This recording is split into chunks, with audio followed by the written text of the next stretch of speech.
राजस्थान, गुजरात, मध्य प्रदेश 25-25 सीटें ले लो, 75 + 50 125, 30-40 सीटें और देश में से इकट्ठी कर लो, 160। सरकार बनाने से 100 सीटें पीछे हो। 272 चाहिए, बिल्कुल 100 सीटें पीछे हो अभी भी। करके दिखाओ मोदी जी, ग्रिप जा चुकी है। और मुफ्त का सुझाव मोदी जी को दे दूं, अभी भी समय है। द्रौपदी मुर्मू जी को हटा के राष्ट्रपति बन जाओ, 5 साल तक बचे रहोगे। सरकार बदली, आजीवन कारावास तो होना पक्का। अमित शाह और मोदी का अगला जो नहीं, अमित शाह को जेल में नहीं डालेंगे। अच्छा, नहीं, अमित शाह को बाहर रखेंगे। अमित शाह को बाहर रखें। हमको तड़पती मछलियां देखने की आदत है, उसकी उम्र है, तड़पाएंगे। जो बूढ़ा हो गया उसको नहीं तड़पाएंगे। बूढ़े पे हम गाली हाथ नहीं उठाते। अमित शाह तो अभी जवान है, उसको तड़पते मछली की तरह ना दौड़ाया इस देश ने। होगा ये सब 2024 के बाद, ऐसा आपको लगता है? यानी करेंगे। और अगर इनकी सरकार बन गई तो ये डबल करेंगे, हम छोड़ेंगे नहीं। अच्छा, बिल्कुल करेंगे। देश को नपुंसक समझा इन लोगों ने, इन्होंने ऐसा सोचा है। पहली बात तो इनकी सरकार नहीं बन रही, इसी बात के खौफ में जी रहे हैं। आपको गोदी मीडिया क्या दिखा रहा है ना, वो आपको देखने का शौक।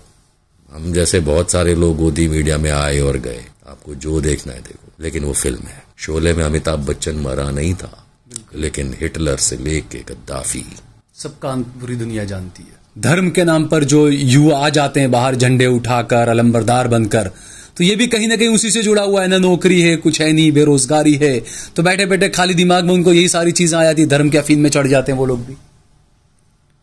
एक रिस्क है इस सवाल के जवाब में कि आपके चैनल पे पुलिस केस हो सकता है। अच्छा, जिनके बारे में आप कह रहे हैं उन्हें हम की जमात कहते हैं। आप गुजरात के हालात देखेंगे तो क्षत्रिय समाज की महिलाएं सड़कों पे हैं। बिल्कुल, बुर्का तान के नहीं, लेकिन घूंघट तान के हैं। बिल्कुल। तो मुसलमान को तो पहले अपने लिए खड़ा होना पड़ेगा ना। या हम यही कहते रहेंगे कि मुसलमान के लिए भी मैं खड़ा हूं, मैं खड़ा हूं, पर आप अपने लिए तो खड़े हो थोड़ा सा। बिल्कुल, पहले मैं गोली खाऊंगा, पर आप भागिए तो मत के नहीं मेरे तो बीवी बच्चे हैं, मैं क्या करूं, ऐसे मत डरने। क्षत्रिय औरतें जब इस चीज को लेके रूपाला को गालियां दे रही हैं, कम से कम आप इतना तो मत डरिए। राजनीतिक दलों पे इतना ज्यादा निर्भर मत हो, इतना ज्यादा मत हो। राजनीतिक दलों को आपकी जरूरत है। आप राजनीतिक दलों पे निर्भर होके साष्टांग मत हो जाओ। बिल्कुल। अगर नया भारत मोदी वाला नहीं, अगर नया भारत पुराने के मुकाबिल आपको बनाना है, तो अपने पैरों पे खड़े होके फिर आपको ये बात करनी चाहिए, वेयर इज माई इंडिया, दिखेगा। आप देख रहे हैं देश लाइव, देश की आवाज। अस्सलाम वालेकुम, आदाब, नमस्कार, सत श्री अकाल। देश लाइव में आपका स्वागत है। मैं हूं सहल कुरैशी।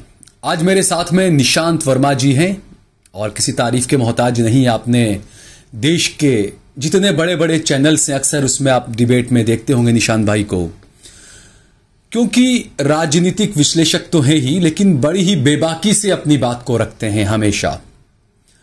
देश के अंदर इस वक्त 2024 के लोकसभा चुनाव को लेकर सरगर्मियां अपने उरूज पर है। जो मुद्दे हैं वो ग्राउंड से गौण हैं, लेकिन आज तक 2014 के बाद आपने देखा 2019 का चुनाव भी आया, हर वक्त हिंदू मुस्लिम चलाने की कोशिश की गई। 2024 में क्या होगा, इलेक्टोरल बॉन्ड का एक मामला है, बीजेपी की वॉशिंग मशीन का एक मामला है, विपक्षी नेताओं को जेलों में ठूंसने का मामला है, राम मंदिर बन के तैयार हो गया, नरेंद्र मोदी ने 2 दिन पहले एक रैली के अंदर ये बात भी कही।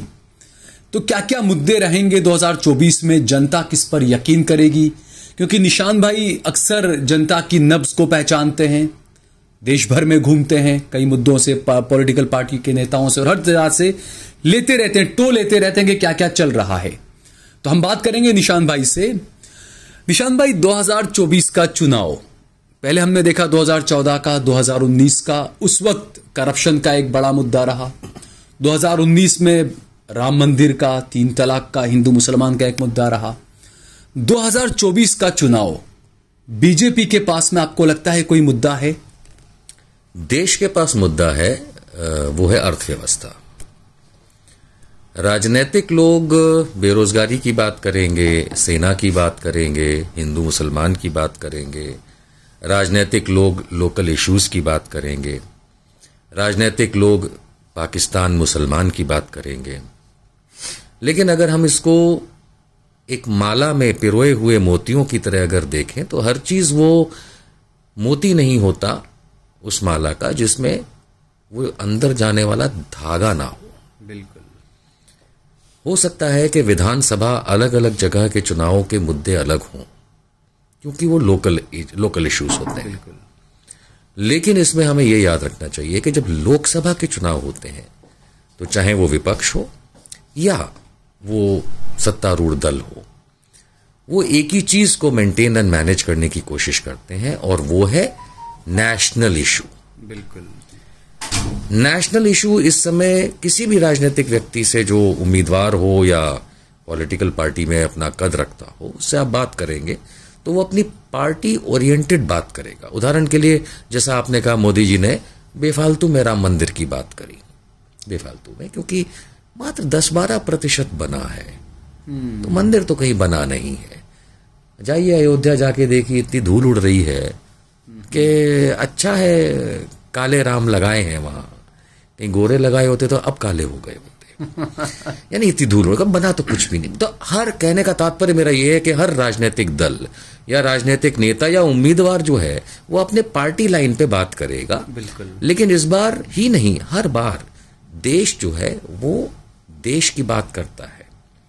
इस बार जो सबसे बड़ा मुद्दा है, क्योंकि किसी पार्टी के पास कोई मुद्दा नहीं है, जो मुद्दे हैं वो लोकलाइज्ड मुद्दे हैं। हाँ, विपक्ष के कुछ लोग जरूर, और जो हमेशा होता है कि विपक्ष के लोग बेरोजगारी इत्यादि की बात करते हैं। बिल्कुल। जब भाजपा विपक्ष में थी तब वो ये बात करती थी, अब कोई और है तो वो बात करता है। लेकिन अगर आप, जैसा मैंने उदाहरण में आपको कहा कि एक माला को अगर लेंगे जिसमें कई मोती हैं, तो उसको पिरो करके एक साथ रखने वाली जो चीज है वो है धागा, और वो धागा है अर्थव्यवस्था। बिल्कुल। जिसपे कोई भी गहराई से इसलिए बात नहीं करना चाहता क्योंकि पब्लिक ऑलरेडी जानती है। अब आइसिंग ऑन द टॉप जो कहा जाता है, केक तो है ही, अब केक के ऊपर जो आइसिंग और छोटी सी चेरी रखनी है वो छोटे बड़े मुद्दे हैं जो रीजनल या डोमेस्टिक होते हैं। कि कहीं पानी की समस्या है, कहीं धर्म की बात को लेके है, कहीं SC/ST की बात हो जाएगी, कहीं हिंदू मुसलमान वाद हो जाएगा। लेकिन क्या ये कॉमन है? आप तमिलनाडु में चले जाएं और आप गुजरात में आ जाएं, क्या दोनों के इश्यूज कॉमन हैं? अगर कॉमन नहीं है तो उसी राजनीतिक दल के नेता जो आज गुजरात में यहां पे उम्मीदवार हैं, क्या वो तमिलनाडु जाके वही डिस्कशन करेंगे लोगों के बीच में? नहीं करेंगे। बिल्कुल। अर्थव्यवस्था इसलिए महत्वपूर्ण है, और अब आप जैसे जैसे समय बीतेगा और चुनाव और नजदीक आएगा, यानी कि वोटिंग के दिन नजदीक आएंगे और अलग अलग फेजेस होंगे, तब आप देखिएगा जितना भी ये विपक्ष का इंडिया ब्लॉक हो या वो दल जो इंडिया ब्लॉक में नहीं पर विपक्ष में है, ये अर्थव्यवस्था की खदान खोदेंगे नरेंद्र मोदी की सरकार के। अच्छा। कारण बेरोजगारी है, शिक्षा का प्रॉब्लम है, स्वास्थ्य का प्रॉब्लम है, इंफ्रास्ट्रक्चर का है, इंपोर्ट एक्सपोर्ट का है, सब कुछ अर्थव्यवस्था ही तो है। आपके पास अर्थव्यवस्था गड़बड़ है इसलिए शिक्षा ठीक नहीं है, आपके पास अर्थव्यवस्था प्रॉब्लम में इसलिए स्वास्थ्य की मामला गड़बड़ है, आपके पास अर्थव्यवस्था ठीक नहीं है, इंपोर्ट एक्सपोर्ट पे हानि हो रही है, आपके पास अर्थव्यवस्था ठीक नहीं है इसलिए आप लोगों को ही नहीं 60-65% को भिखारी बना के मुफ्त में खाना खिलाने की बात कर रहे हैं। अगर अर्थव्यवस्था मेरे घर की ठीक होती तो भीख थोड़ा ना मांगता या कहीं से भीख थोड़ा लेता। मैं नहीं कह रहा कि 80 करोड़ लोग भीख मांग रहे हैं, लेकिन ले तो रहे हैं। बिल्कुल। तो अगर मेरी अर्थव्यवस्था ठीक है, अगर आपके घर की अर्थव्यवस्था ठीक है, तो आप ऐसे मुफ्त का लंगर तो कभी कभी खा लेंगे पर रोज तो नहीं जिएंगे। तो ये जो सारी की सारे मामलात हैं, अब आप देखिए 2024 के चुनाव हो गए, पाकिस्तान का कोई नाम ही नहीं ले रहा। भारतीय जनता पार्टी का फेवरेट टॉपिक जिन्ना परस्त भारतीय जनता पार्टी नाम नहीं ले रही, चीन के बारे में कुछ बोल नहीं पा रही। जरा कहां है वो बैन चाइना वाले? मोदी जी की बहन हो गई चाइना यहां तो क्या उनके बिना वो जी नहीं सकते? 55% से ज्यादा भारतीय अर्थव्यवस्था चीन पे आधारित है, बिल्कुल निर्भर करती है।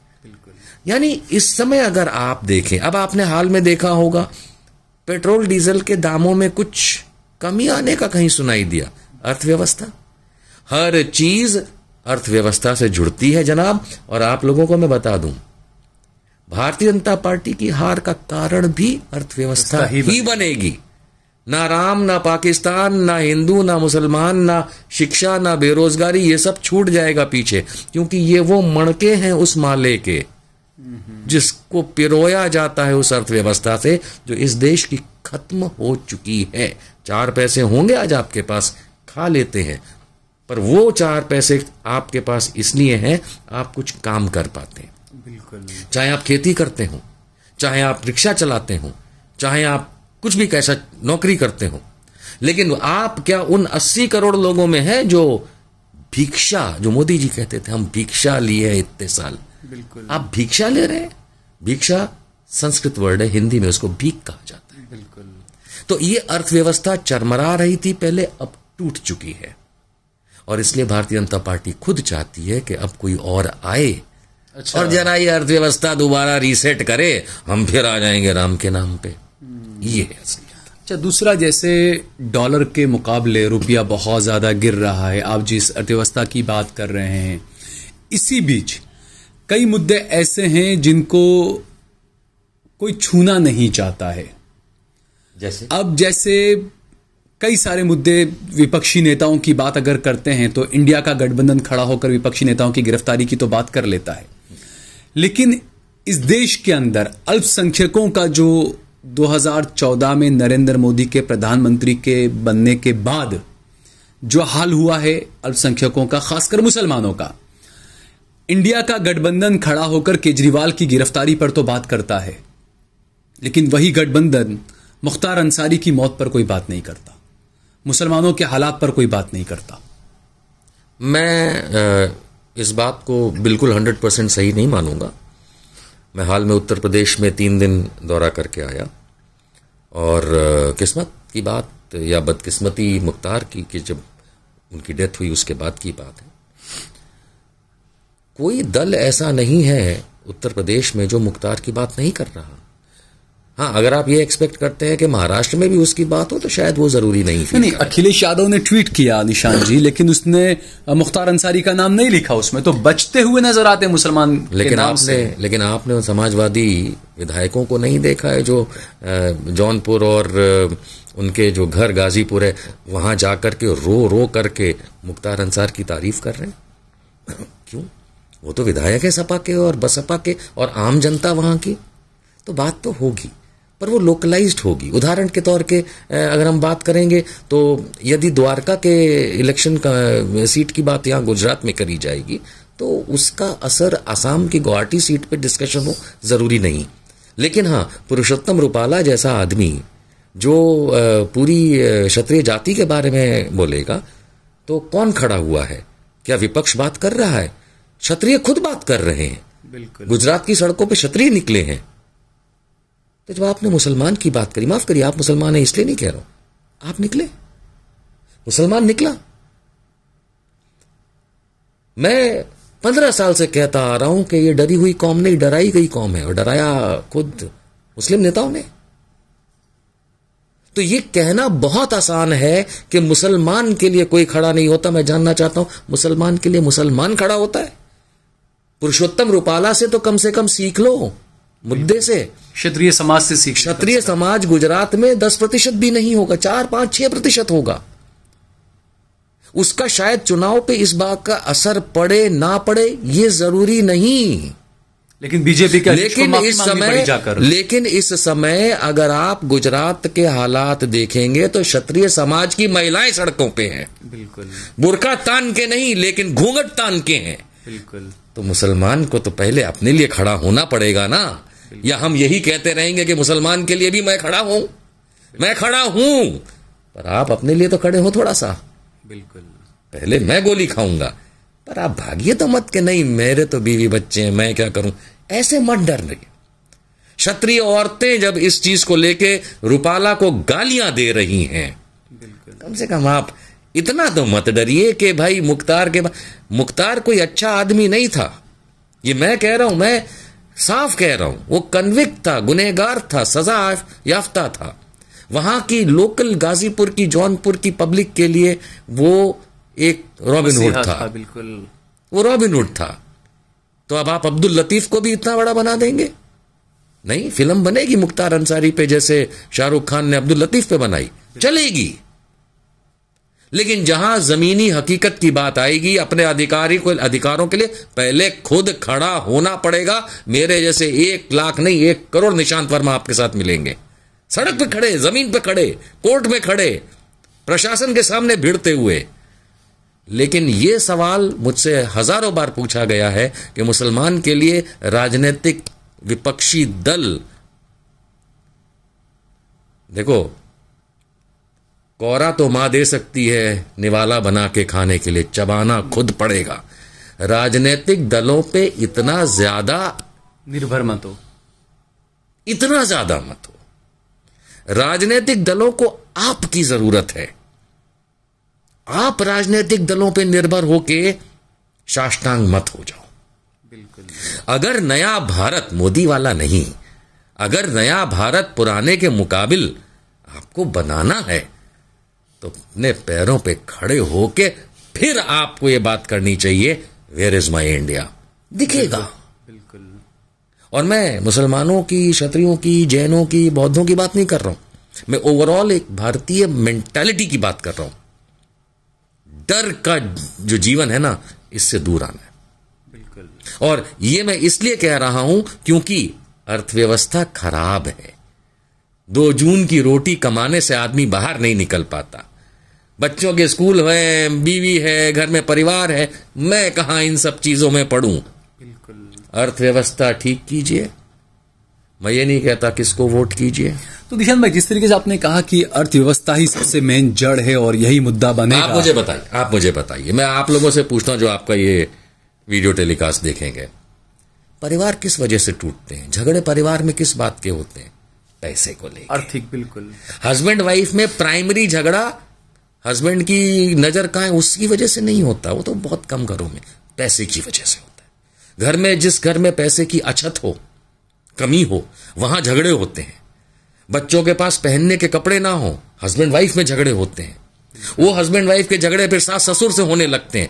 It is all about money, Honey. बिल्कुल। परिवार टूटते हैं। अच्छा, ये हो गया एक नजरिया। दूसरा, पिछले 50 सालों में आपने देखा गांवों से लोग शहरों की तरफ पलायन किए काम ढूंढने के लिए। बिल्कुल। क्यों? वजह यही थी, पैसा। पैसा। गांव में स्कोप नहीं था, परिवार के साइज बड़े हो गए, अब उतनी खेती से पेट नहीं भरा जा सकता। शहरों की तरफ पैसा। एक आदमी जिसके पास जेब में 5,000 रुपए है, लेकिन कलकत्ता अगर जाना है, उसे कैलकाटा जाना है, बंबई से फ्लाइट नहीं ले सकता। क्यों? क्योंकि पैसा कम है। हर चीज के लिए पैसा। राम मंदिर बन रहा है वहां पे, उसमें भी मंदिर में भगवान से ज्यादा क्या है? डोनेशन का डिस्कशन होता है, पैसा। राजनीति में मोदी जी कुछ नहीं कर पाते हैं, देश को गर्क में डाल देते हैं, लेकिन इलेक्टोरल बॉन्ड पैसा। कांग्रेस पार्टी कहती है हमारे सारे अकाउंट फ्रीज कर दिए, हम चुनाव कैसे लड़ेंगे? बात तो हो रही है पैसा। बिल्कुल। It's all about money. तो ये जो एक्सट्रीमिस्ट जो आजकल चल रहे हैं, धर्म के नाम पर जो युवा आ जाते हैं बाहर झंडे उठाकर, अलंबरदार बनकर, तो ये भी कहीं ना कहीं उसी से जुड़ा हुआ है ना। नौकरी है, कुछ है नहीं, बेरोजगारी है, तो बैठे बैठे खाली दिमाग में उनको यही सारी चीजें आ जाती है, धर्म के अफीम में चढ़ जाते हैं वो लोग भी। एक रिस्क है इस सवाल के जवाब में कि आपके चैनल पे पुलिस केस हो सकता है। अच्छा। जिनके बारे में आप कह रहे हैं उन्हें हम की जमात कहते हैं। लेकिन भाषा को थोड़ा संयमित रखना चाहिए हमें। असम में एक प्रजाति है, उसकी जमात कहते हैं। अच्छा। हाँ। तो भाषा अपनी जगह पर। देखिए, मैं लाग लपेट के और वो भाषा नहीं बोलूंगा जो लोगों को समझ में नहीं आती है। मैं तो वही भाषा बोल रहा हूं जो आप लोग दिन भर बोलते हैं ना। कुछ गलत बोला, सीधे समझ में आती है। आप लोग यही भाषा बोलते हैं। मोदी के बनारस जाना उस भाषा में तो बात भी नहीं कर सकता। एनीवेज, आपको समझ में आ गया ना कौन सी जमात के वो लोग हैं। तो ये हर जगह होते हैं, इनको रेडिकल्स कहा जाता है। ये रेडिकल्स धार्मिक रेडिकल्स नहीं होते हैं, ये राजनैतिक रेडिकल्स होते हैं। मैंने तो कभी किसी के धर्म के कट्टर फॉलोअर को गंदगी मचाते नहीं देखा।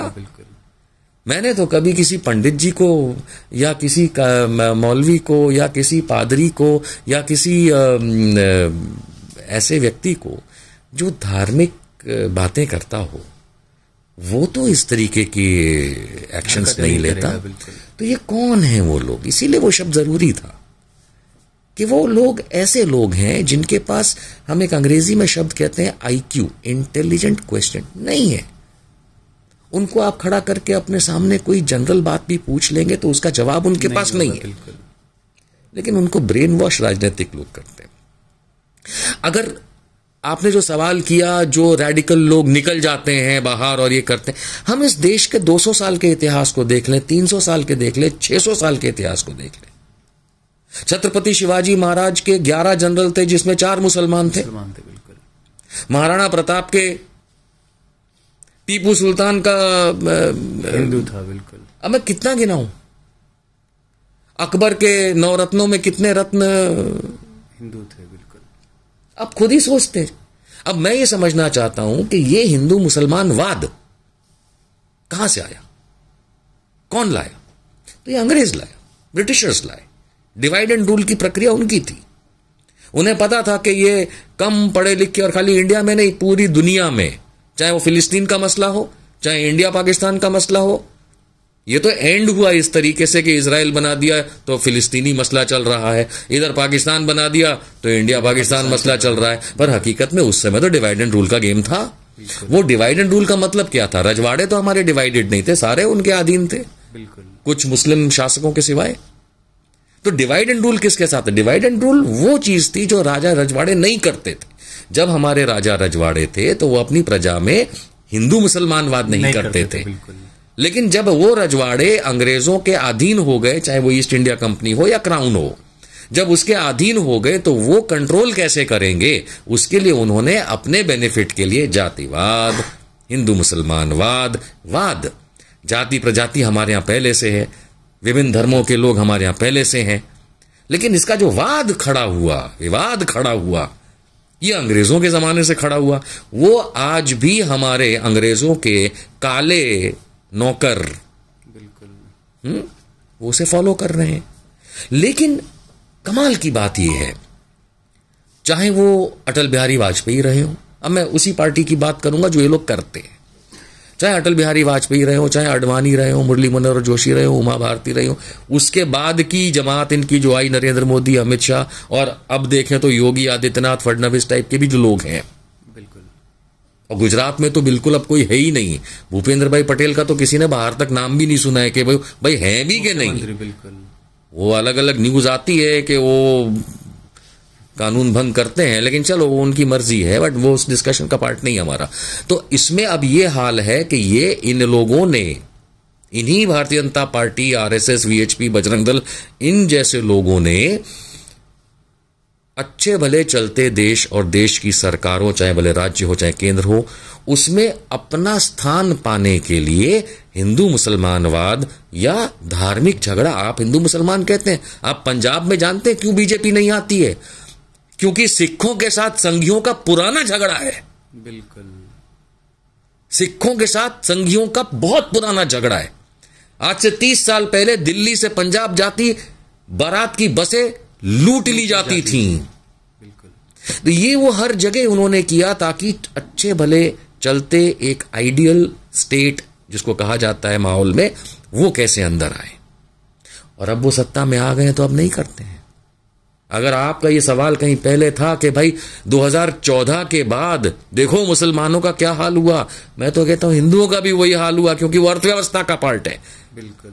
कम्युनल लाइंस पे ना मोदी, ना योगी, ना अमित शाह, ना राजनाथ, कोई कुछ नहीं कर पाता, ना कर पाएगा। उल्टा वो तो ये बोलते हैं, नरेंद्र मोदी आपके इस देश का प्रधानमंत्री और मेरा भी, वो ये कहता है कि गौरक्षक तो टेररिस्ट होते हैं। ये आप कहां 20% मुसलमानों को लेकर के 15% अल्पसंख्यकों को लेकर के हमसे सवाल करते हैं। 80% की अम्मा कर रखी इसने। बिल्कुल। क्या बचा है हमारे पास?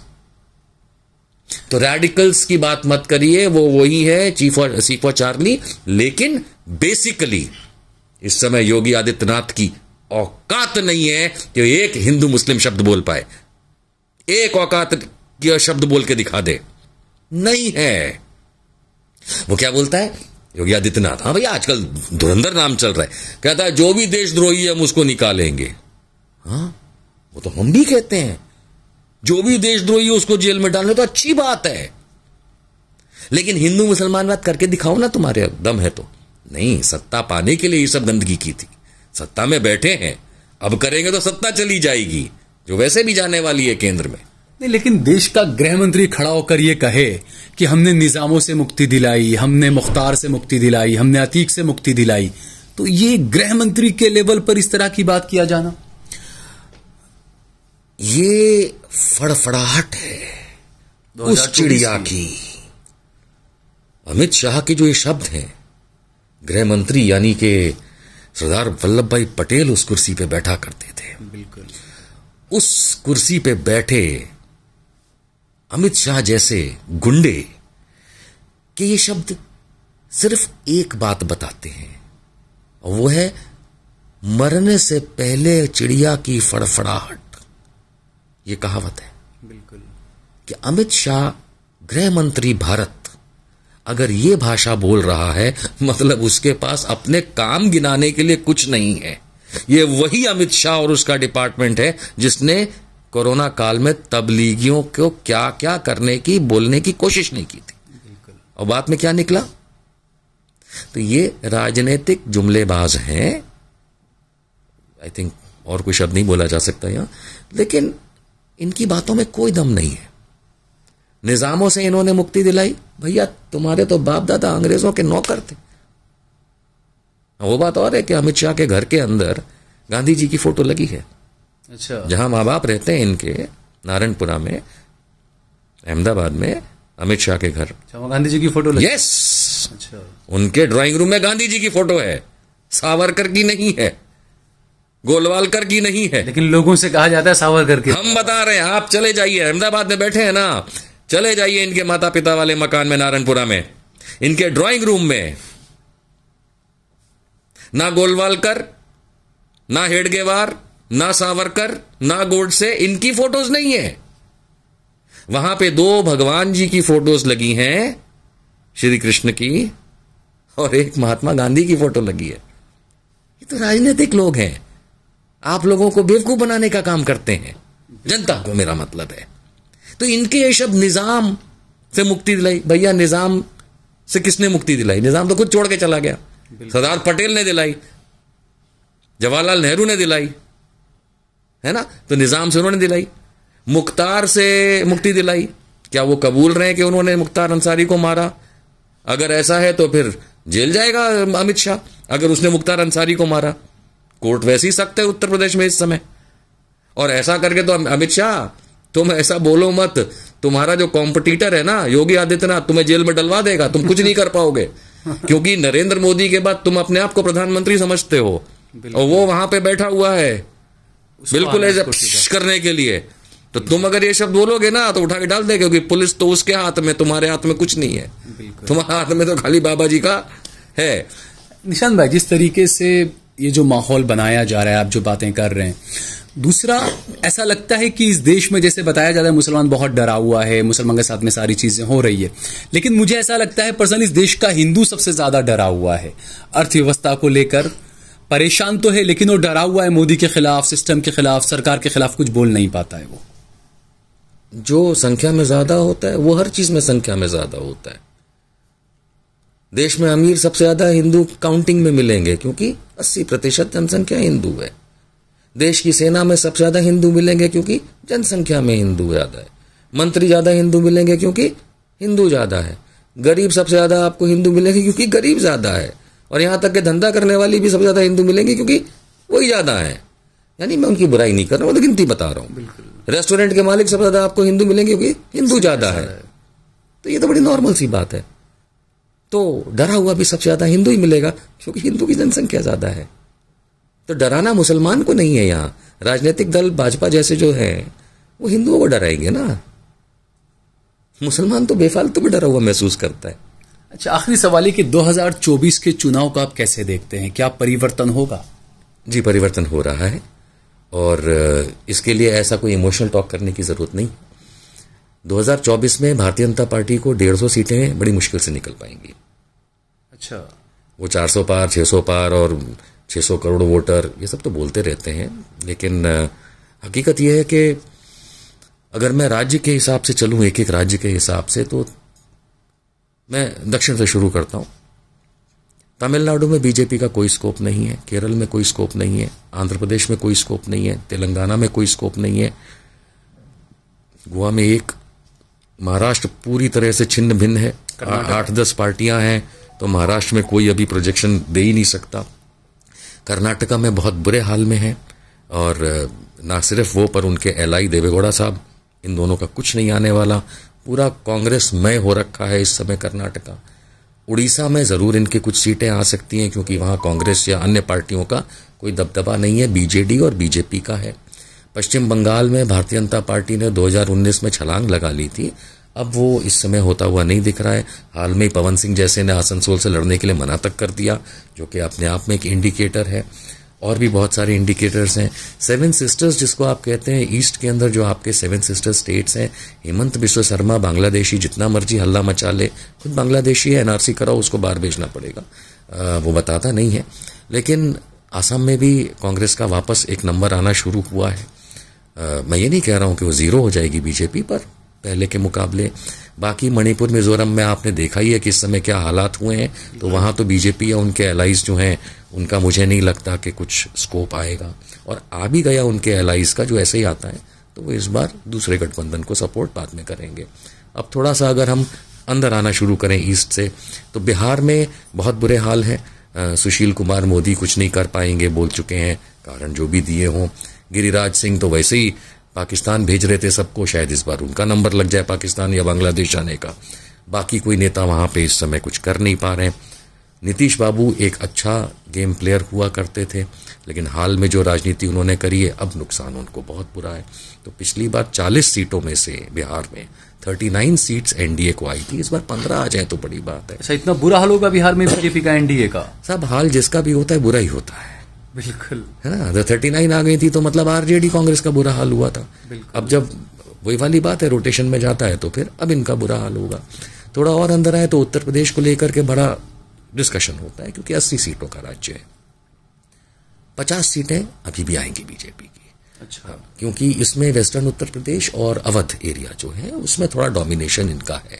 इनको सबसे ज्यादा जो डर, अभी जैसे आपने मुख्तार की बात की वगैरह जो बात होती, अतीक की बात हो रही थी उस समय, इवन योगी आदित्यनाथ की जो बात होती है, ये लोग सब पूर्वांचली हैं। पूर्वांचली मतलब जो पूरब का साइड है उत्तर प्रदेश का, बनारस, प्रयागराज, गोरखपुर, बलिया, बस्ती, श्रावस्ती, वो सारा एरिया जो है वो हमेशा इक्वल प्लेयर रहा है। इसमें बड़ी गंदी राजनीति खेली जाती है। समाजवादी पार्टी का हाथ छोड़ करके राजभर चले गए भारतीय जनता पार्टी में, ताकि वो जो अति पिछड़ा वर्ग है उसका वोट वो खींचे और कम से कम एक सीट लोकसभा की वो निकलवा पाए। वहां समाजवादी पार्टी ने स्वामी प्रसाद मौर्य को खुला छोड़ दिया कि जाओ तुम भी पार्टी बनाओ, वही एरिया, वही अति पिछड़ा, वही तो आपस में लड़ करके उनके वोट जीरो, और भाजपा और कांग्रेस बीजेपी, भाजपा और बीजेपी का अपना अलग गेम चलेगा। तो वहां पे ये गेम चलता है और इसमें दोनों इक्वल प्लेयर्स हैं। रही बात वेस्टर्न उत्तर प्रदेश की, तो उसमें जरूर भाजपा का दबदबा है, और जो जयंत चौधरी आरएलडी उठ के चले गए हैं उससे कोई खास फर्क नहीं पड़ता, ना पहले पड़ा था ना अब पड़ने वाला है। जाटों का तो हमेशा बीजेपी के साथ में ही रहा है। देखिए, जाट भी 3 टाइप के हैं। जाट होता है, लेकिन 3 या 4 किस्म के जाट हैं। सिखों में जाट हैं जो पंजाब में रहते हैं, हरियाणा के जाट हैं उनका अलग ही गेम है, दिल्ली के जो जाट हैं बदरपुर वाले उनका अलग गेम है, और नजफगढ़ वाले, और अगर आप उत्तर प्रदेश में आएंगे तो इनके जाट, ये अलग गेम है। तो हर जगह को जाट को एक कॉमन फैक्टर, राजस्थान के भी अलग गेम है, तो हर जाट का एक अलग गेम होता है। तो जाट फैक्टर जो है इनके फेवर में है उत्तर प्रदेश में, पर हरियाणा में नहीं है। अच्छा, सिखों वाला जाट पंजाब में नहीं है, जाट जट जो भी आप कहना चाहें, तो अलग अलग किस्म का है। जाटों का हरियाणा में अगर आप देखेंगे तो फरीदाबाद साइड में इनके ऊपर कोई असर नहीं है, बीजेपी पे असर आ रहा है तो बाकी जगहों पे आ रहा है। तो ये कई फैक्टर्स हैं, एक सिंपल लाइनर में नहीं होता। तो जैसे हरियाणा है, हरियाणा में इनके पास जितनी सीटें इनकी आधी हो रही हैं अब इस बार, ऐसा लग रहा है। दिल्ली की जितनी भी सीटें हैं सारी बीजेपी को जाएंगी, ये मैं अभी से आपको कह रहा हूं, उसमें कांग्रेस और आम आदमी का कुछ भी नहीं आता। पंजाब में भारतीय जनता पार्टी का कुछ नहीं दिख रहा वहां पे। जम्मू एंड कश्मीर के अंदर तो खैर हो ही नहीं रहा। हिमाचल के अंदर कांग्रेस बैठी हुई है, कंगना जी इतनी बुरी तरह हारेंगी। अच्छा, हारेंगी, देखिए बहुत बुरी तरह हारेंगी। भारतीय जनता पार्टी अच्छी फाइट देती आई है, मंडी सीट पे जीती भी है, लेकिन इस बार कंगना के होने की वजह से बहुत बुरी तरह वो हारेगी। अच्छा, बात देखिएगा आगे चल के। उत्तराखंड में जरूर थोड़ा सा छोटी सी सीट से कम नंबर की है, वो उसमें आएंगी, शायद एक कांग्रेस आए, बाकी बीजेपी आएंगी, मैं मना नहीं कर रहा। राजस्थान में पिछली बार 100% स्कोरिंग की थी बीजेपी ने, इस बार उसमें डेंट पड़ा है। अच्छा। और वो डेंट कांग्रेस की वजह से तो पड़ा ही पड़ा है, बसपा की वजह से पड़ा ही पड़ा है, लेकिन साथ ही साथ इंटरनल कॉन्फ्लिक्ट इनके अंदर के झगड़ों की वजह से। खाली वसुंधरा नहीं, टिकट बटाई में देख लीजिए आप, ये आपस में लड़े मर रहे हैं। लोग कहते थे कि भारतीय जनता पार्टी में लड़ाई नहीं होती, आपस में मनमुटाव नहीं होता, हर जगह सबसे ज्यादा लड़ाई। लेकिन अब ये जो आप देख पा रहे हैं कि हर जगह महाराष्ट्र से लेकर के बाकी राज्यों में, यूपी में, हर जगह, गुजरात में ढलान पर है बीजेपी। इसका मतलब एक ही होता है कि नरेंद्र मोदी और अमित शाह की ग्रिप छूट गई है। I mean you have to understand ना, भाई मैं बूढ़ा हो गया, मानना पड़ेगा ना। नहीं मैं अभी भी 10 किलोमीटर की रेस दौड़ूंगा, ऐसा नहीं होता है। अगर ग्रिप नहीं छूटी होती तो 2009-2014 वाला आपको माहौल दिख रहा होता, या इन दरमियान जो हुए राज्यसभाओं, माफ कीजिए विधानसभाओं के चुनाव आपको, कि भाई ग्रिप नहीं छूटी है, जो बोला वो किया। अब तो कोई सुनने को तैयार नहीं है। अधिकारी गण पहले इनके नौकर बने घूमते थे, मैं IAS लॉबी की बात कर रहा हूं, अब नहीं हो रहा है। वो ग्रिप छूट चुकी है, और वो ग्रिप छूट चुकी है का हद है। मैं गुजरात अहमदाबाद में आपके साथ बैठा हूं, यहां पे कई जगहों पे पार्टी ने, भारतीय जनता पार्टी ने जो अपने टिकट बांटे हैं उसको लेके उहापोह मचा है। बिल्कुल। तो अब मोदी जी तमिलनाडु जाके नई खेती करेंगे कि अपना सेट घर आके दोबारा बसाएंगे? वो बात अलग है कि उन्होंने कभी घर बसाया ही नहीं, पर कोशिश तो करें। तो कहां समय बचा है इन चीजों का? तो राजस्थान में डेंट है, मध्य प्रदेश में डेंट है। इसके लिए विधानसभा की जो चुनाव आए थे, रिजल्ट्स आए थे, उसके स्कैटर्ड वोटिंग पैटर्न को आपको देखना है। मैं ये नहीं कह रहा हूं कि वहां पे वो बिल्कुल जीरो हो जाएंगे। राजस्थान में बहुत अच्छे नंबर आएंगे बीजेपी को, मध्य प्रदेश में अच्छे नंबर आएंगे, कम होगी हर जगह। जब मैं इस बात को कह रहा हूं कि हर जगह कम होंगी, तो मैं आपको काउंटिंग बता देता हूं और आप लिख लीजिए। उत्तर प्रदेश के 50, मैं तो पूरी सीटें आज भी दे रहा हूं, जबकि ये और लोग नहीं देंगे। राजस्थान, गुजरात, मध्य प्रदेश 25-25 सीटें ले लो, 75 + 50 125, 30-40 सीटें और देश में से इकट्ठी कर लो, 160। सरकार बनाने से 100 सीटें पीछे हो, 272 चाहिए। बिल्कुल 100 सीटें पीछे हो अभी भी। करके दिखाओ मोदी जी, ग्रिप जा चुकी है। और मुफ्त का सुझाव मोदी जी को दे दूं, अभी भी समय है। द्रौपदी मुर्मू जी को हटा के राष्ट्रपति बन जाओ, 5 साल तक बचे रहोगे। सरकार बदली, आजीवन कारावास तो होना पक्का। अमित शाह और मोदी का अगला जो, नहीं, अमित शाह को जेल में नहीं डालेंगे। अच्छा, नहीं, अमित शाह को बाहर रखेंगे, अमित शाह को बाहर रखेंगे। हमको तड़पती मछलियां देखने की आदत है, उसकी उम्र है, तड़पाएंगे। जो बूढ़ा हो गया उसको नहीं तड़पाएंगे, बूढ़े पे हम गाली हाथ नहीं उठाते। अमित शाह तो अभी जवान है, उसको तड़पते मछली की तरह ना दौड़ाया इस देश ने। आप देखिएगा होगा ये सब 2024 के बाद, ऐसा आपको लगता है? या नहीं करेंगे, और अगर इनकी सरकार बन गई तो ये डबल करेंगे, हम छोड़ेंगे नहीं। अच्छा, बिल्कुल करेंगे। देश को नपुंसक समझा इन लोगों ने, इन्होंने ऐसा सोचा है। पहली बात तो इनकी सरकार नहीं बन रही, इसी बात के खौफ में जी रहे हैं। आपको गोदी मीडिया क्या दिखा रहा है ना, वो आपको देखने का शौक। हम जैसे बहुत सारे लोग गोदी मीडिया में आए और गए, आपको जो देखना है देखो, लेकिन वो फिल्म है। शोले में अमिताभ बच्चन मरा नहीं था, लेकिन हिटलर से लेके गद्दाफी सबका अंत पूरी दुनिया जानती है। पापा पे केस ना हो जाए। ठीक है, बहुत बहुत शुक्रिया निशान भाई हमसे बातचीत करने के लिए।